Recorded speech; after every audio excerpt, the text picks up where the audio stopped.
Well, good morning. Happy Labor Day. This is, what day is it?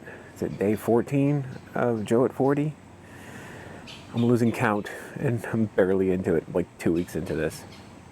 Last night was a lot of fun. We went to see the fireworks at Folly Beach. As of the time that I'm recording this, I still haven't even edited yesterday's video. These weekends are kind of tough with getting the videos done. By the time we got home and I walked Jackson, my bigger dog, it was like 1:30 by the time I went to sleep. So I wasn't about to start putting together a video, but I'll take care of that this afternoon. Already did some work this morning for one of my clients. Had to get one of my clients taken care of that unfortunately has to work today. For the most part, though, I'm taking it easy today. Going to do some photo editing from some of the jobs that I've done in the last couple of weeks. Get some stuff delivered that hasn't been delivered. So let's talk about Labor Day. You know, I think a lot of the younger kids get a lot of shit. They say that the millennials are the worst generation, but I think every generation that's coming up gets labeled as the worst generation by the generation before it. You know, X generation was called the worst generation. You know, it doesn't. I don't know if it's a lack of understanding of the older generations, or just the ignorance of the older generation in that they don't remember what it was like when they were that age. So, yes, the millennials right now are dumb as shit. They're lazy. They're awful. But they're young. They will grow up, and guess what? They will do better things than my generation. It's just, knowledge keeps compounding on itself. They have more knowledge. They have access to more information. So what we perceive as lazy is basically just our inefficiency to do things easier. They're able to write a paper without going to a library. When I was in high school, if you wanted to write a research paper, there was no Wikipedia. There was no there was no digital resource that you could get. You'd be lucky if you had a Encarta access, which was the Microsoft Digital Encyclopedia, which was a series of CDs that you had to load on a computer, if you had access to a computer, which when I was in high school, I had no computer. So, the kids have it, quote unquote, easier, but it's far more complex. So it's unfair to label these millennials as being an awful generation. I think the awfulness is coming from the generation beforehand, and that's always happened. So if you are a millennial and you're watching this, don't feel bad. You're not awful. There's just a lot of people in my generation that don't understand you. Then there's also the maturity level of any generation when they get to when they enter the workforce. They're immature. Their work ethic isn't strong yet. They haven't kind of been bitch slapped with reality. They still have a safety net of their parents, so that if they fail, they can have somewhere to fall back on and not feel that pressure of feeding a family, of no one's there to bail you out and it's all on your back, which happens as you grow, as you get older. Those things, basically, those responsibilities become very real, and your work ethic changes. You will work a lot harder because you have a lot to lose. So, but they'll learn that. That comes with maturity and age. So I'm not too concerned over the millennials. And why am I talking about this? Well, it's Labor Day, and work ethic is a huge thing. And it's hard to teach someone work ethic. They have to kind of have that aha moment and you got to let it happen naturally. So maybe you can inspire a millennial or a younger person, but you don't get to choose that inspiration. You know, your success to them might not ignite that flame of hard work, and you never know where it's going to come from. It comes from unlikely sources. So the best thing you can do is just stop mocking the younger generation and start showing them some love and respect, and let them figure it out, because we're in good hands. You know, things have gotten better drastically since I was a kid, and I don't think it's going to stop unless they elect Trump. Then we're kind of screwed, right? I guess. Who knows? Maybe they'll elect Hillary and then we're all screwed. We're all kind of screwed. Nah, we'll be fine. We've had worse. See you later. Enjoying the wildlife. It's a beautiful day. Got my dogs with me. See? Got my wife with me. See? We get to share this beautiful day. Die. I have no words for how much I hate these mother that live behind us and they're awful kids. All right, good afternoon. We're starting day 2 of the quest to find a casual shoe, because the shoes I'm wearing right now, that are my current casual shoes, are actually 10 years old. I spent over an hour, almost 2 hours, at the Tanger outlets yesterday trying to find shoes, and I swear I went to every place that sells shoes and I couldn't find anything I liked. So now I'm at the Northwoods Mall. Pray for me.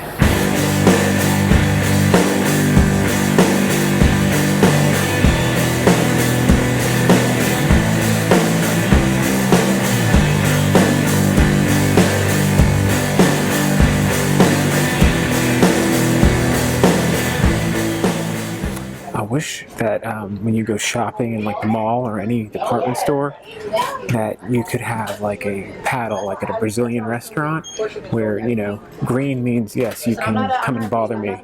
Red means leave me the heck alone. Because I hate when salespeople come up and constantly ask you, can I help you? But then when you need them, they're never around.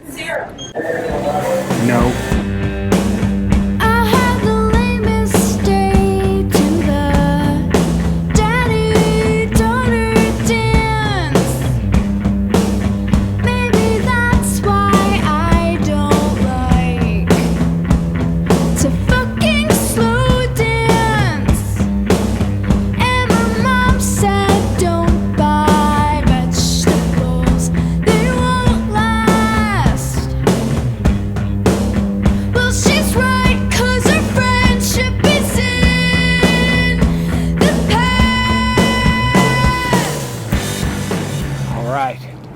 We have success.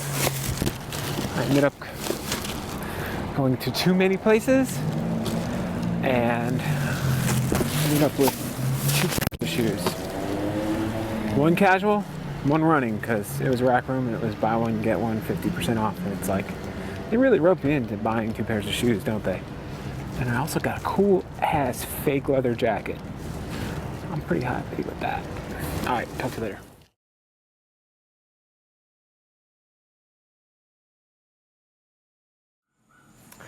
Good evening. It's we're wrapping up Labor Day, and as Labor Day brings the summer to a close, the unofficial end of summer, I want to talk about my favorite music of the summer. So these aren't necessarily my favorite songs out of everything that came out. These are just songs or artists that when I think of 2016 in the summer, these will definitely bring me back to this summer. So the first one I'll talk about is July Talk, and they have a new album coming out on September 9th called Touch, so I don't have it yet. But the single has been out for the whole summer. It's called Push and Pull. It's a little bit more dancey than the stuff on their first album. The first album is just an all-out classic. It's so good. But what really stood out for me was seeing them at Shaky Knees Festival in Atlanta, and they put on the best live show I've seen in so long. One of the best shows I've ever seen a rock and roll band do. It was just the energy, the showmanship, the actual performance, the talent that they have. They're just immensely talented musicians. They have tons of personality. Their stage show is just almost like watching a, it's like watching a drama, or it's hard to explain. You just need to see them live. They're so good, so good. And probably my favorite photo that I've taken of a band this year was of them, and it's perfect. I love it. And they actually shared it on their social media because they liked it too. So that's always fun. Second band I want to talk to you about is The Strokes, which is a major label big band. Everyone's heard of them. And this is their latest EP. It's called Future, Present, Past, and the song is called Thread of Joy. The reason why I bring up The Strokes, and they're not my all-time favorite band, but they are my daughter's all-time favorite band. So we flew up to New York to see them playing at the Governor's Ball Music Festival, which we were lucky because the night that they played Friday night, everything went fine, everything was good. The rest of the festival was rained out to the point where the final day on Sunday got canceled due to weather. So the reason we went up there, though, was to see The Strokes, and we got to see them. They also had a pop-up shop set up on Bleecker Street downtown Manhattan, and Mackenzie really just had such a good time. She met up with all of her Strokes friends that she met online, and she's gone to see at various other shows around the East Coast, and we just had a really good time. We made the best out of a wet, soggy weekend, and the song's really good. And every time I hear it, I will definitely think of my daughter and of the summer of 2016. So that brings us to the next song, which is called Up to Us. And that's the latest single by a band called the Bouncing Souls. Now, the Bouncing Souls, I've known forever. I've known those guys since the early 90s. They are such an influence in my life musically because when I went to the local punk rock hardcore venue in my town called The Angle in Mineola, it was a lot of hardcore bands, a lot of a certain style of music, which wasn't necessarily my style of music, but I enjoyed the community and I enjoyed the fun of those shows so much that I really got into it.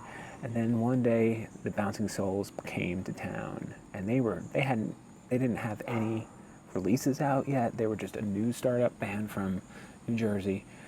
They came and played, and I tell you, my eyes were just like, what? This band's amazing. I love them. And I've been in love with them ever since. When I used to play in a band, got to tour with them, played plenty of shows with them, seen them more times than probably any band most people who aren't deadheads should see. Anyway, so the new album is called Simplicity. It's out now. It's fantastic. It's actually shockingly, just for this, I think it's their 9th or 10th record, to be this far into a band's career and have a record this strong. The songwriting's great, the performance is great, it's recorded perfectly. Look, it's on this awesome red vinyl. The artwork's great. Brian Keeneland is now a world-class tattoo artist, but he still does all the artwork for the Bouncing Souls, and it's really just, it adds to the whole feel of the band, and they're just a great band. And I saw them at Wrecking Ball Music Festival this summer, and they were definitely a highlight. I ran into Greg, and I had a couple of moments to just kind of catch up with them, and that was great. I can't say enough nice things about the Bouncing Souls, and